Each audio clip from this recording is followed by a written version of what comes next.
TikTok audience is live and people are scrolling through. Stop your scroll for a second. Join in. Today is Mindset Monday. I see someone said, Mason, thank you for letting me know that you could hear me fine. I appreciate you letting me know. I was a little uncomfortable. I couldn't tell. But today we're going to talk about mindset. We talk about mindset every Monday. And recently, hello, Alicia. Recently, I did a presentation during, well, it's still Women's History Month. Well, we're coming up on the end of it. And there's an organization called Girl Geek X. Hi, Cliff. And Girl Geek is all about helping girls get involved in STEM. So there were a lot of people doing technical presentations, but I really wanted to come in and add some of the internal stuff because if we're not where we need to be internally, if our mental is not on point, if we don't feel good about ourselves, all the technical training, all the opportunities, it doesn't matter what comes your way, you're not in the best position to take advantage of those opportunities. So I put my technical hat aside on a regular basis because I really want to spend time talking to people about the inner work. Because if you get that locked in, if you get to a point to where you really like yourself, where you really believe in yourself, everything else is going to start to fall into place because you're going to show up in the room differently. You're going to move through life differently. You're going to feel differently about yourself. You will believe that you deserve the things that are coming your way, those opportunities, they belong to you. You're in the right place. You're just as worthy as anyone else. When that's the message that's playing in your head, when those are the types of things that you're hearing and feeling and saying about yourself, you are positioned to win regardless of what the situation is. So, my hope is that the time that we spend together, we can really dig in and talk about getting the internal messaging right. I hope you guys can see the slide that I've got up. I'm not going to share, this is a full presentation that I shared a few weeks back at that conference. Hi, Robina. It's so good to see you here. Thanks for joining. I'm not going to take you guys through the whole slides, but I want to hit some of the highlights with you. I was thinking last night, I was like, what do I really want to talk about on Mindset Monday? And the thing that kept resonating with me is my favorite tagline: the voice within wins. If you have that inner voice on lock and that is your friend, if you are your best advocate, you are positioned to win. And it starts with the internal messaging that you have about yourself. So the slide that you see right here is 85. 85 is a statistic that I heard recently that just kind of blew my mind. And it says that 85% of the population either is or has been dealing with low self esteem. 85%. So that means every time, on average, every time 100 people are together, only 15 of those people feel good about themselves, see themselves as deserving, see themselves as capable. That number right there, that 85, is the reason I'm here. It's the reason why I keep coming back. And it's the reason why I believe that what I'm talking about, and Robina just joined from on the in the TikTok audience. She's another life coach and mindset strategist. The work that we do is so paramount. If 85 out of 100 people on average don't believe that they deserve the goodness in life, don't believe that they're worthy, don't believe that they're capable of the life that they dream, that says to us that there's a lot of work to be done. It starts with us because we all have our own self-work. We all are at different points along the path, but we're all on the path. And when you realize that, it comes up in so many different ways. Sometimes just the smallest thing, and I can find myself triggered, find myself doubting, find myself wondering if I know as much as they think I do, if I can really get this done. So it creeps in. But the beauty about being aware of it is you recognize it. You recognize it for what it is when it shows up. And then you stand in your power, and you talk that thing down. I absolutely am capable. I may not have the answer yet, but my life has shown me how many answers have I found? How many things have I resolved? How many problems have I solved? How many relationships have I been able to repair? Whatever it is that you're dealing with today, you've already dealt with it in some capacity at one point or another in your life. And you're here, meaning you've gotten through it. And if you hadn't gotten through that exact thing, you've gotten through lots of other things. And we forget that about ourselves. We don't give when we're in those times of panic, that trauma shows up, something bad is happening, things are not going our way. There's different degrees to it. But when we get in those situations, whatever they are, if we could just stop and remember for just a moment who we really are, all the things that we've already accomplished, all the situations we've already come through, that should immediately give us some relief. Oh, yeah, it's just another thing. I've gotten through many, many, many things over the course of my lifetime. This is just another one. But my lifetime shows me, proves to me that I'm capable. I may not remember it. I may have to jostle it loose every once in a while, but my life has shown me that I'm capable. And when you remember that, it allows you to relax into the situation. It allows you to not be so panicked.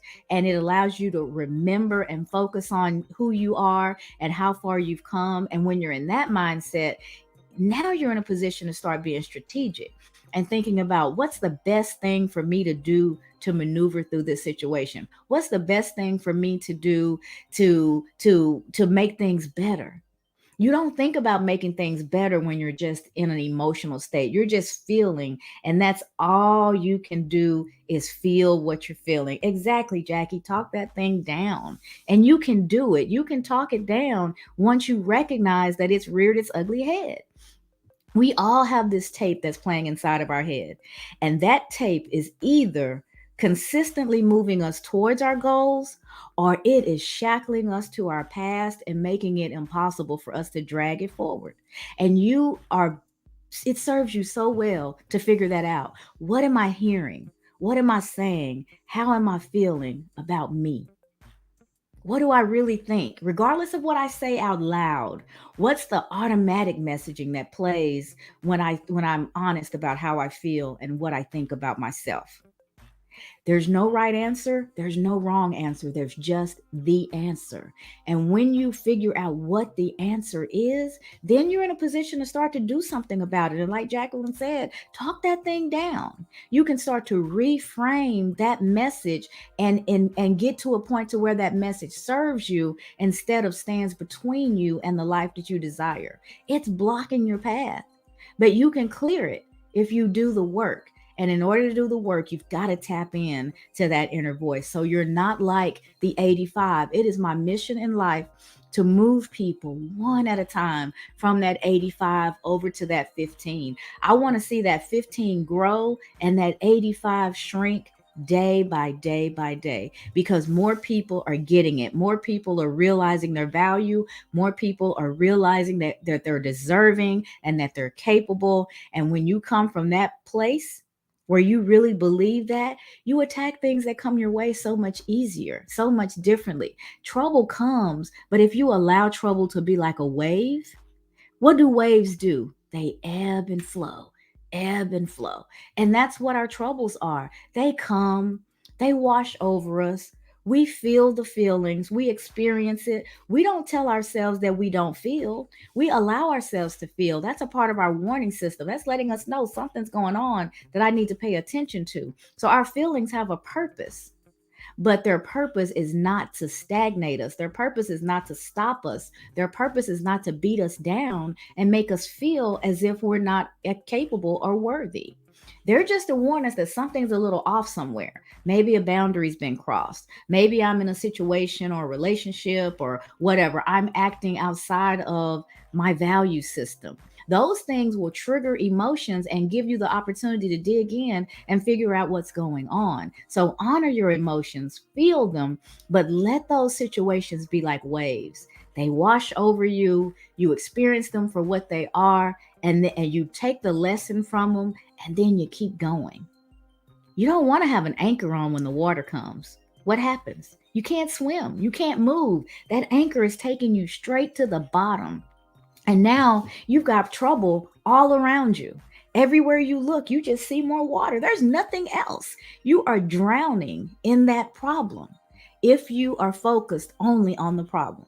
But if for just a moment you go, if I unhinge myself from whatever this is that's holding me down, I'm lighter. I can start to float. If I allow my head to get above water and take a deep breath, now I've got more time to think and figure this situation out. You can't do all that when you're underneath. And when you're underneath, you're in pure survival mode. But if you stop for a moment and make some good decisions for yourself, free yourself from what's holding you down and rise to the top, get your head above water, even if it's just your head. If that's all you can do in the moment, do that. Because once the fresh air comes in, you fill those lungs with air again. Now you're in a situation where you can think and you can process and you can plan. And as long as you're doing those things, you're able to move forward. And that's what we're looking at all the time. Every decision that you make, evaluate that decision. Is it moving me forward? Is it helping me move towards my goals? Or is it keeping me stagnated where I'm not moving at all? Or even worse, is it moving me backwards? How is this situation? How is the decision that I'm making right now stacking up against the goals that I have for myself? If you'll allow yourself to do that type of analysis, we forget that we're just decision making beings all day long, one decision after another. We're making them.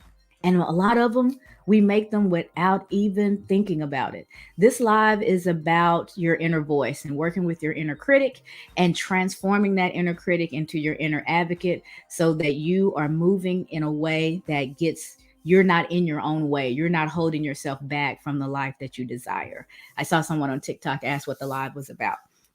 So that 85 that you see, just a reminder, that was the 85%. 85% of the folks believe that they are either not capable or not deserving of the life that they desire. They are struggling with some sort of low self-esteem. And so me and folks like me spend a lot of time trying to dispel those myths and help people to see the value in who they are so that you get out of your own way and you start the journey towards the life that you desire. Someone on TikTok said, set goals, build skills, and drop your garbage friends. Three pieces of advice there. Set goals. We absolutely have to set goals. You have to build the skills that you would like to have, that you need to have to accomplish what it is that you want to accomplish. And you have to be mindful and intentional about the people that you allow in your space. Absolutely agree with that 100%. So that's what the 85 was about. I'm going to show you a couple of more of the slides that I covered, and the voice within wins. And I hope that resonates with you guys. Things that rhyme, we have a tendency to remember. The voice within wins. When I say that, what I mean is what's going on inside your head, what you believe about yourself, what you are saying to yourself about yourself has a larger effect on what your life experience is than the things that are happening outside of you. And we know there is a lot of junk happening on the outside. This world is topsy-turvy crazy more often than not. But if you are in the right mindset, you are in a position to maneuver this life so much easier than if you are beating yourself up, not feeling well about yourself. Let's see. Do you think some people actually are just filler material, though? Tell me what you mean by filler material. That's an interesting question. I would definitely like to talk to you about that. All right. So you guys don't need to know all of that about me. So our internal messaging. That's what I've just been talking about, and how profound of an effect it has on our life and how we show up in the world. Our internal messaging will decide what we will do, it'll decide what we won't do. If you don't believe that you're good enough, if you don't believe that you deserve, then those things out there that are just waiting for you, you won't even try. You won't even try for them because you've got that messaging telling you, why would you? No one who comes from where I come from have ever done it. No, there's no women in this situation. There are no men who do this. There's no what. You will talk yourself out of even trying. So hearing that internal messaging and not judging it, you have to learn how to be honest with yourself without judgment. Because if you're judging it as you go, then you're more likely to not be able to really hear the message. You're going to start pushing it down. You're going to start feeling bad. You start to beat yourself up, and you start that bad spiral all over again. But knowing this information and hearing what you're saying about yourself is so powerful. If you can hear your inner voice and actually connect with what it's saying, then you can start to understand how it's affecting you, how it affects how you show up, how it affects what you attempt versus what you don't. You can see how it limits your life if the messaging is negative. And that's where Jacqueline was talking about, you can talk it down. Once you're aware of it, then you're in a position to start to reframe it and change some things. So self-limiting beliefs is the core of all of it. It's that Jacqueline just said it, internal judge holding us back. When you have self-limiting beliefs, you've got these conscious and sometimes unconscious truths that we hold on to about ourselves. And the reason I say truths in quotes, and you can see it there on the screen, is because it may not be accurate, it may not be factual, but if you believe it, it's your truth. It's true to you, and you're going to behave accordingly. If you believe that you can, you're right. If you believe that you can't, you're right, because you're going to act accordingly. Once you believe that it's not for you, you're not capable, you can't do it, you probably won't even try that thing in the first place. So by default, you missed the boat. You didn't have that opportunity. That's how it works. But if you believe that you can, then your brain starts to align with that. Your emotions start to align with that. And before you know it, you're looking for the opportunities to make that thing happen. You're looking for how you could be successful in that space. So what you believe, I think it was Roosevelt. Roosevelt said, if you believe that you can, you're halfway there. And that's what he means, because once you believe it, then everything starts to align to that belief and you start to act accordingly, just like if you believe you can. So, how we believe is paramount in dictating the type of life that we have. And that's why we talk about mindsets so much. The one thing about self-limiting beliefs, if you don't believe anything else about them, is understand that they are based in fear. They're based in one type of fear or another. Fear of failure. I just don't believe that I can do it. Fear of success. If I accomplish this thing, will I be able to handle the extra responsibilities that go along with it? Fear of not being good enough. I kind of talked about that. There's so many people that's doing it, but none of them look like me. None of them sound like me. None of them are from a small town like I was. And it just goes on and on. And before you know it, you've convinced yourself that you're not good enough to be in that room, a part of that organization, in this company, in this role. Sometimes even in your own family, you can feel that way. It doesn't matter how the other people around you feel. If your own mother didn't feel like you were good enough, that would be a horrible existence and hard to get past. But if you felt differently, if you felt that you were good enough, you could withstand even that.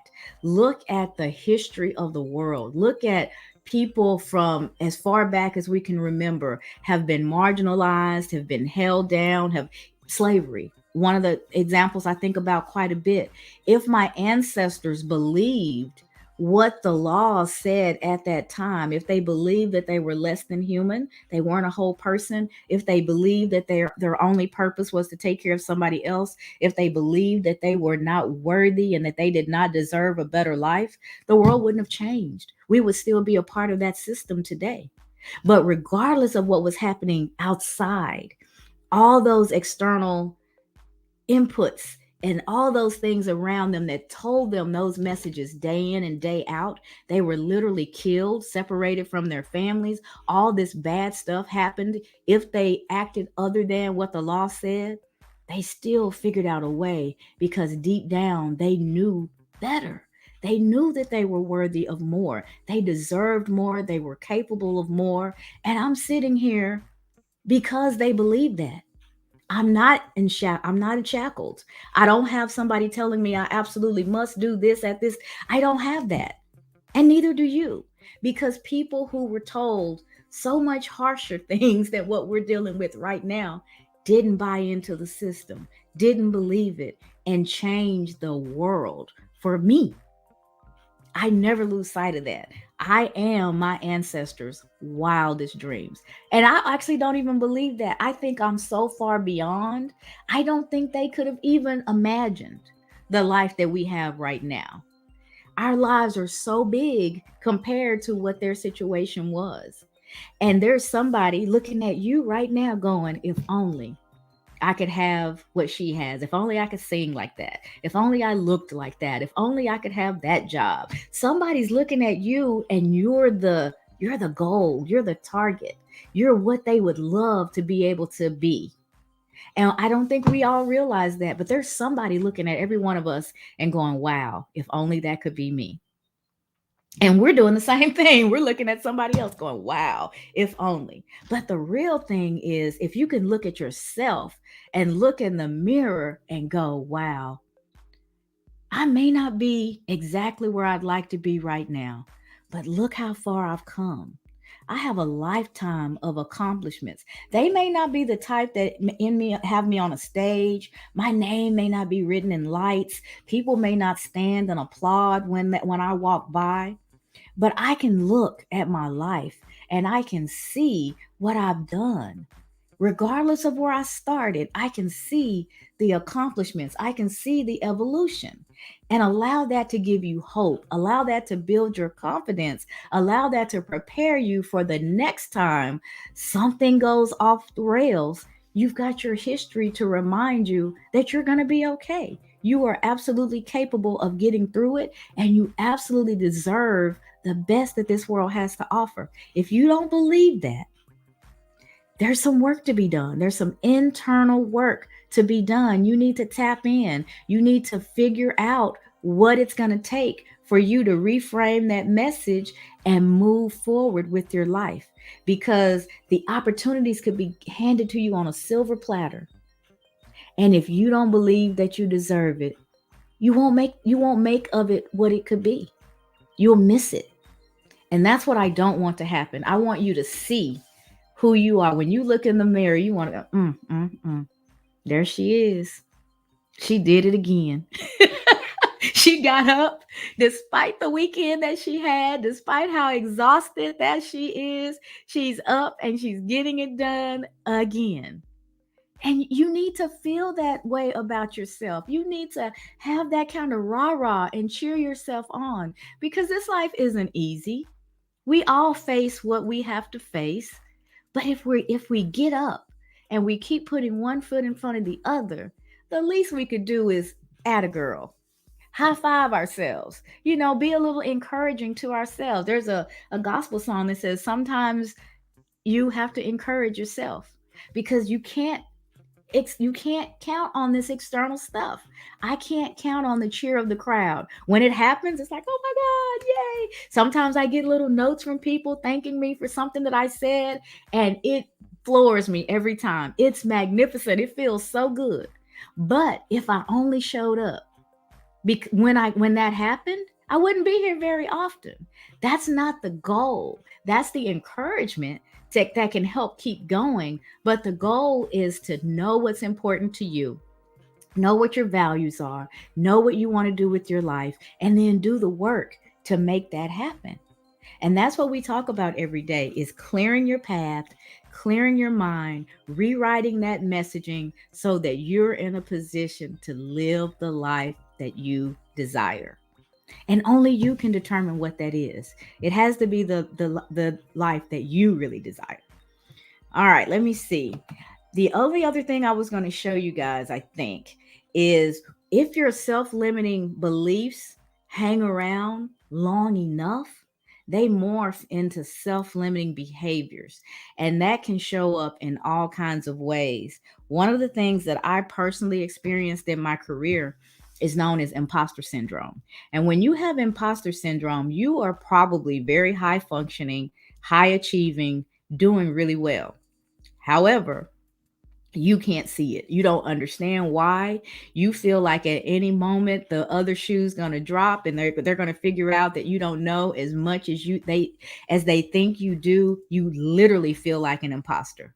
And the evidence doesn't line up with that, though. The people who are interacting with you, they're interacting with you, they're giving you the accolades, you're getting promoted, you're getting raises, whatever the case may be. All those things are happening because they see the evidence of the work that you're doing. But you've got this a whole different message playing in your head that's saying, Lord, I hope they never figure this out. I used to say it all the time. I have the world fooled. I don't know why these people keep asking me questions. I don't know why they're listening to me. I don't know why I just got this promoted. It just never sunk in. It just didn't feel right. It felt like somehow I was just skating along and cheating the system. And for whatever reason, this good stuff was happening, but I didn't attach it to me earning it in any way. I didn't attach it to me being worthy of it in any way, capable of it in any way. It felt foreign. It felt not real, like it was just here for a moment, and eventually it was all going to fall apart because they were going to figure me out. And that's what imposter syndrome is like. You live in extreme fear of being discovered as an imposter. Covering, on the other hand, that comes up when there's something that's actually true about you, that you are afraid that if it was evident in the circles that you run in, evident in your job, evident in your family, whatever the case may be, that it would somehow be used against you. Um, I had an experience on my job where I had a well meaning manager say to me, you might want to tone down the grandma talk. You know, people don't, when they look at you, they don't see a grandma. You don't really look like a grandma. So it's okay to talk about the kids, but you don't really have to say so that they're your grandkids. And he was like, you're being promoted, things are happening. You don't want them to get the mindset that you're on your way out, or that you're slowing down and you're in a different phase in life, and not as into the career as everybody else. So maybe you want to tone down the grandma talk. That person meant well. They were trying to give me some advice that they thought that would enhance my career. But research, there's a lot of research out there that shows that when we are less than our authentic self, our productivity takes a hit. We don't make as good of connections with people, so we're not as connected to the company. We don't feel as loyal. It's just a paycheck. You go, you do what you got to do, then you get out of there. And so lots of companies in their HR and employee management spaces are talking about bringing your whole self to work, and ways where we can be more authentically ourselves and feel safe in that space. And so, but that was a good example. A lot of people think about like LGBTQ, and people feeling like they have to hide their preferences, hide anything about themselves. That's what covering is. When you can't show up and be yourself without fear of something difficult, something detrimental happening to you, then that's when you're covering. When you're shrinking, that's when you're not speaking up. You may be in the room, but you really don't want the light to be on you. It's like, I'm just going to sit over here and be quiet. And yeah, have you ever been in class and the teacher asked a tough question, and you try not to make eye contact, just praying that they don't call on you? That's what shrinking is like. You don't want to be called on, even when you know the answer and you hear your team talking, and maybe they're going down the wrong path or you have a differing view. You're probably not going to say anything because you don't have enough confidence in yourself to even speak what you know that you know, because it'll easily come undone if people don't immediately agree with you. So when you shrink, you make yourself smaller. You don't show up as in the fullness of who you are and who you're capable of. And flip flopping, you won't find that. You won't find that like the others in any type of psychology writing or things like that. That's Cassandra's term. But I think about flip floppers as, people who can't stand on a decision. You feel like you've got a point of view, you make a decision, you say this is what it is, but as soon as someone comes through with a different point of view, you give up on what you said right away and you gravitate to, oh, you're probably right. Yeah, I can see that. And what happens when there's two opposing points of view and you're right there in the middle and they're each trying to get you on their side or to see things their way? You are probably miserable at that point, because the last thing you want to do is to take a stand, because you just don't have the confidence that you're going to be able to pull it off. They're probably going to come and out argue me. They're probably going to come up with a better point. And before you know it, you've talked yourself out of what you believe and you're swaying from here to there. And then the last one is people pleasing. People pleasing, I used to say, if you would look it up in the dictionary, this is what you should see. I was the ultimate, and I still struggle with it. People pleasers have a very difficult time saying no. No, and I went so far to where the no was the answer to everything for a while, because I was just trying to try it on and get comfortable with it, and then work my way back to the middle, to where I was given an answer that really represented how I felt. But people pleasers, no is scary. You don't believe that your relationships have anything really to do with you. It has to do with how you make people feel, what you do for them. So you may be the class clown. You may be the one to make everybody laugh. You may be quick to give everybody a ride. You may always be the one to pick up the tab, whatever. But you have somehow in your mind, you have fused those activities as your value in that relationship. So you're afraid to say no because you're afraid that the relationship in itself will fall apart. And if you find yourself there, practice. Even if you just got to get in the mirror, someone's asked you something and you really don't want to say yes, have a little conversation with yourself, talk yourself up, and you can just say no is a complete sentence. When you're a people pleaser, you can't just say no. You've got this whole dissertation that you've got to explain your no, because you feel so bad about the fact that you said no in the first place. But we have the right to manage our time according to the goals that we have set for our lives. And sometimes people can just ask you for, little bitty things. But by the time you do little bitty things for 10 different people, half your day's done and you haven't gotten any of what you planned completed. And so they steal your time. They're robbers of your time. They're robbers of your focus. They're robbers of your goals, because you are not able to stay focused on yourself. You take care of everybody but you. And a lot of people resonate with that. Some people, they feel good about that. And it is good to be a giver. I don't have any problem with being a giver. I don't have any problem being a lover of people. I don't have any problem trying, being good in relationship. But once it goes past what's good for you, if you're still doing that activity and you know that it's not good for you, you've crossed the line. You have crossed the line, and now you're being detrimental to yourself. You're being detrimental to your goals. And when you realize that, it's time to stop. It's time to take a look at what's causing that. Why did I allow this to unfold this way? Why did I go this far with this person when I knew it wasn't the best thing for me? Ask yourself those questions and start to undo whatever it is. Sometimes we have to go deep and we may need professional help. I am a advocate of therapy. I have a therapist and we talk about stuff all the time, because sometimes I need that distant voice that's not in it, that's not my friend, that's not personal, that's going to just give it to me like it is, and it's going to give me some good tools and techniques to work through something. So I'm definitely an advocate of that. But if you don't feel like that's what you need, but no is a struggle, we can work through these things ourselves. Look up techniques, Google, ask other people that if you know people who easily say no. I've got two daughters that were born about 2 years apart. The oldest one, no, it's tough for her. The youngest one, it's not a problem at all. They just have different personality types. The oldest one, she wasn't saying no because she was too busy learning to take care of her little sister, taking on her role as big sister. And I'm the oldest in my family too. And there's something about birth order and what you pick up as your responsibility as you come into your family. When you have little siblings, it's just natural.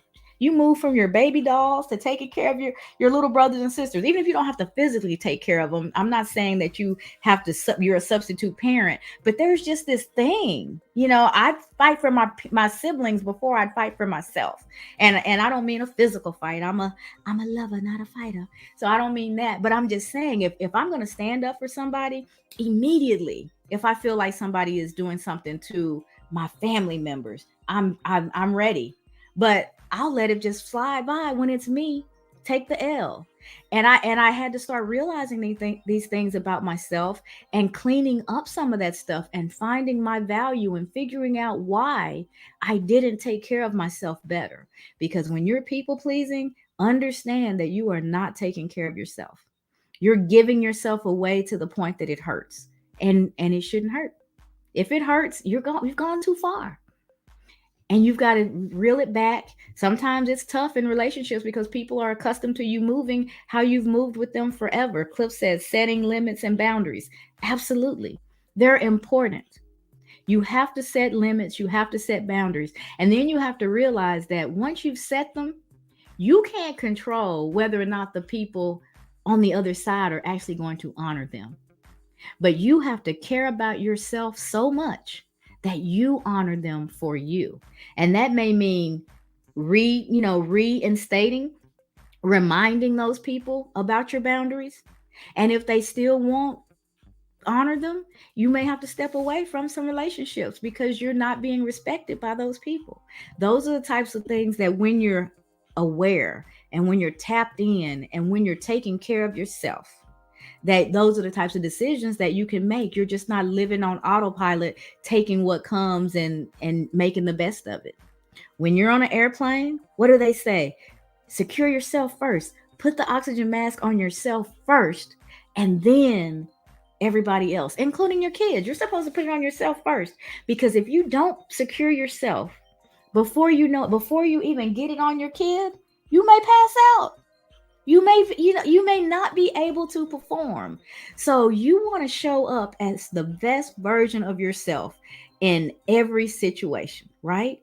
And in order to do that, self-care is a must. You've got to take care of you. You have to love you, keep your cup full, and then you've got something to share with the people that you want to share with. And that's what I wanted to talk to you guys about today. I wanted to spend some time because the voice within wins. I hope everybody remembers that. I'm getting it trademarked, so you're going to see more of it. The voice within wins. What you believe, how you feel about yourself dictates your life. How you feel about yourself, it sets the tone for all of your experiences. So if you want to turn up your life, if you want to go from autopilot to a life on fire, if you want to start hitting the goals that you have for yourself, you've got to tap into you first. I've got a class out there, no charge. It's a free online class. I think it's tagged on my Facebook and I think on all my bios on whatever social media you're catching me on, whatever platform. It is called transforming your inner critic into your inner advocate. And I've seen quite a few people over the last few days, quite a few more taking the class. It's a free online class that's designed to help you tap in to that inner voice so you can really hear and feel what you're saying and feeling about yourself.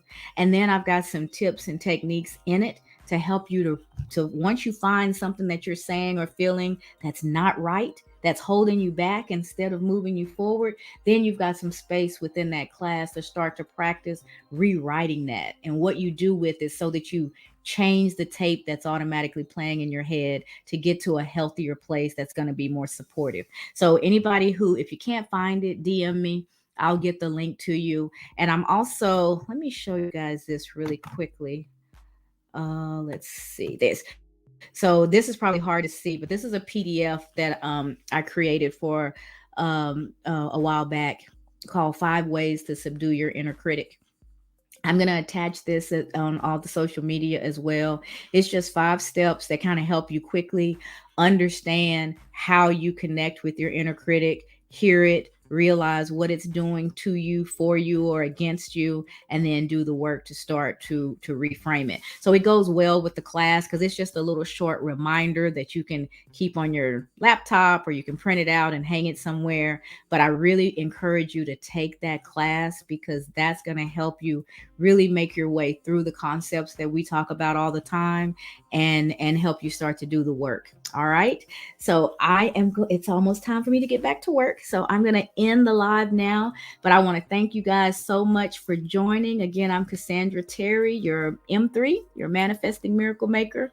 You can catch me live the rest of the week, Tuesday through Friday, on all these platforms at 7 a.m.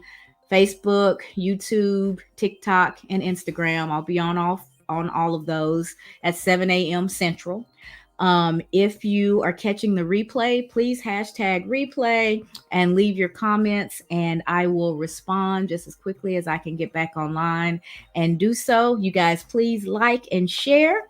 I am trying to get the message out because I believe 85 is just unacceptable. We cannot continue our lives believing that we're less than who and what we are.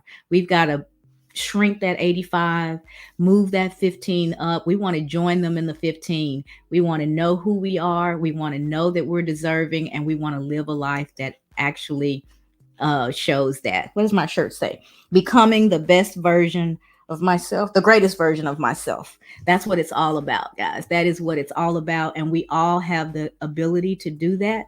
And it starts with the voice within. All right. Y'all have a great rest of your day. And I will see you tomorrow morning at 7 a.m. Central.